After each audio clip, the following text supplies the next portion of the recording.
Assalamualaikum warahmatullahi wabarakatuh. Bertemu lagi dengan channel Petani Maju Official. Pada pagi hari ini saya berada di lokasi tanam pepaya California. Jadi di lahan ini saya menanam pepaya California sebanyak 1000 pohon. Namun karena pepaya California ini panennya agak lama, jadi sekitar 8 bulan dia baru bisa dipanen. Maka supaya ada penghasilan lain, tanaman pepaya ini saya tumpang sari dengan cabai rawit. Karena lahan ini adalah lahan produktif, jadi lahan sawah yang pengairannya bagus, kemudian sinar matahari juga bagus. Jadi ini lahan produktif. Kalau waktu 8 bulan menunggu pepaya panen tidak ada tanaman lainnya, sangat disayangkan. Makanya saya menanam cabai rawit tumpang sari dengan pepaya ini. Jadi harapannya nanti cabai rawit panen duluan. Jadi kalau cabai rawit kurang lebih 3 bulan sudah mulai panen. Kemudian nanti dari usia 3 bulan itu 4, 5, 6, 7. Jadi petik sampai 4 bulan, kemudian baru pepayanya bisa dipanen. Jadi menunggu tidak terlalu lama. Kalau kita hanya mengandalkan panen pepaya, jadi nunggunya terlalu lama. Dan pada hari ini tanaman pepaya ini berumur 1,5 bulan. Jadi 1,5 bulan sudah sebesar ini. 2 kali pemupukan, umur 15 hari dan umur 30 hari. Pada saat umur 15 hari pupuknya saya pakai Yaramila Unik 5 kilo, kemudian umur 30 saya habiskan 10 kilo untuk 500 pohon. Jadi rencananya ini nanti 1000 pohon, cuman yang sudah tertanam ini baru setengahnya atau 500 pohon. Yang 500 pohon rencananya akan saya tanam awal bulan depan. Lahannya masih saya siapkan. Jadi awal bulan 9 perkiraan 500 pohon lagi saya tanam pepayanya.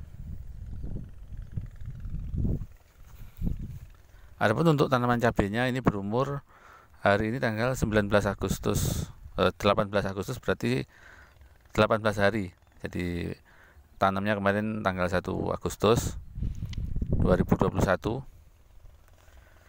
Ini baru sekali pemupukan, yaitu kemarin Senin pas tanggal 14 Agustus.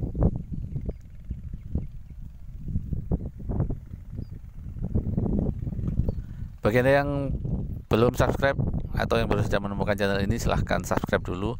Karena dengan subscribe Anda bisa terus mengikuti perkembangan dari budidaya cabai rawit dan juga pepaya California. Juga ada tanaman melon dan semangka.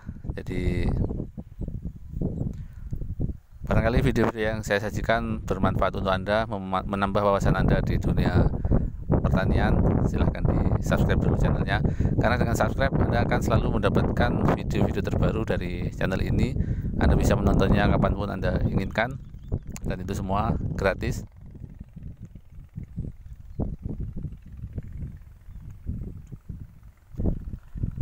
Untuk menanam pepaya California ini kita butuh kepastian pada saat panen. Jadi pada saat panen kita nanti akan menjual kemana. Jadi pada saat saya memutuskan untuk menanam pepaya ini, saya sudah ada planning ke depan ini nanti akan dipasarkan kemana. Jadi sudah ada teman-teman pedagang yang siap mengirim ke pasar induk, kemudian juga ada teman-teman supplier yang siap mengambil untuk mensuplai supermarket. Jadi kita tidak bingung, tidak ragu nanti mau dijual kemana. Jadi dari awal kita sudah terhubung ke beberapa pedagang. Jadi kita tinggal konsentrasi merawat tanaman supaya tumbuh maksimal. Jadi ini pentingnya kita bersinergi dengan pedagang. Jadi kita bangun kerjasama, kita bangun kepercayaan supaya terjadi sinergi atau saling menguntungkan. Jadi kita bekerja sama untuk menghasilkan sesuatu yang tidak bisa dihasilkan oleh masing-masing. Jadi yang namanya kerjasama itu harus bisa sinergi. Pernah ada pengalaman teman saya petani pepaya. Jadi dia hanya coba-coba menanam pepaya, tidak merencanakan nanti panennya dijual kemana. Ternyata pada saat panen kebetulan pas harga sedang mahal, pepaya sedang langka, jadi tiba-tiba banyak pedagang yang datang ke lahannya, kemudian berebut untuk membeli.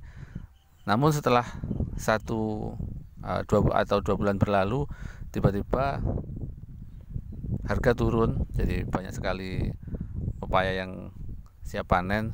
Tiba-tiba nggak ada pedagang yang datang ke lahan. Maka kemudian dia bingung untuk menjual kemana pepayanya. Akhirnya dibiarkan tetap di lahan dan tidak dipetik.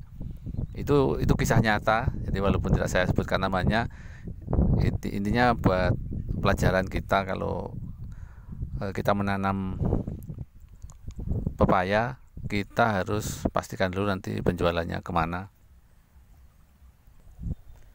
Kemudian kenapa saya memilih cabai rawit sebagai tanaman tumpang sari dengan pepaya California ini?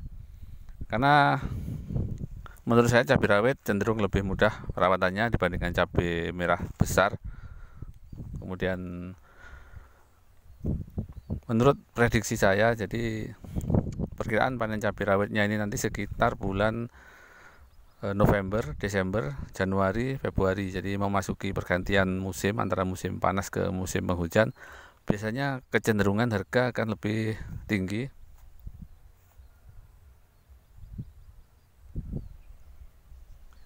Karena pada saat memasuki musim hujan, biasanya kendala yang dihadapi petani cabai cukup berat. Jadi mulai dari ancaman jamur atau patek, kemudian layu. Makanya saat terjadi cuaca ekstrim, biasanya banyak tanaman cabai yang rusak, yang mengakibatkan harga cabai melambung tinggi. Dan kita di sini petani Banyuwangi sudah siap mengantisipasi untuk pergantian musim. Jadi dari musim kemarau ke musim hujan, kita sudah siap untuk mengantisipasi. Misalnya di lahan saya ini, seandainya terjadi curah hujan yang tinggi atau cuaca ekstrim, di sini lahan ini tidak khawatir tergenang atau kebanjiran. Jadi resiko layunya sangat minim atau hampir nggak ada. Apalagi sudah dibuat parit-parit atau selokan seperti ini, jadi pembuangan air bisa tuntas, terbuang lancar. Kemudian posisi sawah juga menggantung, jadi ini untuk parit yang besar ini benar-benar berada di bawah, jadi untuk membuang air ini sangat mudah. Kemudian untuk antisipasi hama jamur atau patek atau cacar pada buah cabai, kita bikin tanaman ini kan jaraknya agak renggang. Jadi kalau tanaman renggang itu cenderung jamurnya lebih mudah dikendalikan. Selain itu fungisidanya juga sudah kita antisipasi, kita siapkan fungisida sistemik. Jadi kita siap untuk memperjuangkan tanaman cabai ini pada saat pergantian musim dari musim panas ke musim hujan.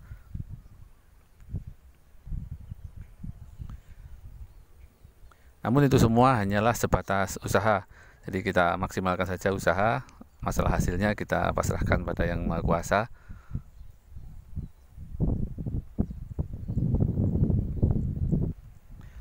Untuk yang komentar di kolom YouTube dan juga di WhatsApp pribadi saya, untuk yang belum sempat dibales, mohon maaf. Karena begitu banyak komentar dan pertanyaan yang masuk, jadi tidak mungkin bisa terjawab semuanya sekaligus. Jadi saya hanya bisa menjawab sesempatnya saja. Atau kalau mungkin pertanyaannya belum dijawab, silahkan disimak lagi video-video yang ada di channel ini. Karena sebenarnya apa yang ditanyakan itu semua sudah ada di video. Hanya saja mungkin waktu menonton videonya tidak sampai selesai. Jadi kalau ada yang masih bertanya misalnya pupuknya apa saja, obatnya apa saja, berarti tidak benar-benar menonton videonya sampai selesai, karena sebenarnya semua sudah saya uraikan. Baiklah, terima kasih atas perhatiannya. Mudah-mudahan videonya bermanfaat. Sampai jumpa di video-video selanjutnya. Assalamualaikum warahmatullahi wabarakatuh.